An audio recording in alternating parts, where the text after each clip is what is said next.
I don't want to have a whole sexual encounter when I feel like I haven't showered. I feel gross. Like I don't feel put Mm, together. I'm just like, ugh.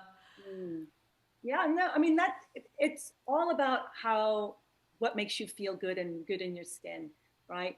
But I think once you start cultivating that sexual energy on a day-to-day basis, I think those external factors don't matter that much anymore, or won't matter as much. So when your libido is low, right? Just take time to just simple things, right? Feeling your feet on the ground, doing some hip circles, doing some breath work, sending breath and sound down to the pelvic floor, doing a bit of shaking, twerking. Have you ever tried twerking? No, I have not. Twerking, um, swirling as you're moving, right? There's a connective tissue um, that runs, that's connected from the base of your tongue down to your pelvic floor. So even like swirling your tongue around your mouth, right? That can even build some of that energy. So looking for what feels good, right? That what my teacher calls background pleasure.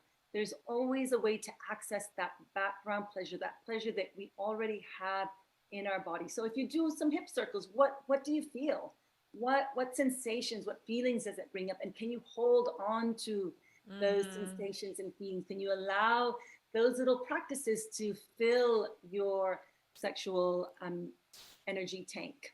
And And how do you so, feel about the connection between sort of personal purpose and libido? Because I find that if I just sort of feel like kind of lost and, I don't have a purpose, it's very hard for me to sort of engage sexually. But I mm, feel like even like with this podcast over the past year, I'm like, okay, I have a purpose. I think I know what I'm doing. I'm getting like energized by meeting all of these interesting, experts like you. And I feel like that changes my personal energy. So then my husband's like, oh, she's really happy with herself. exactly.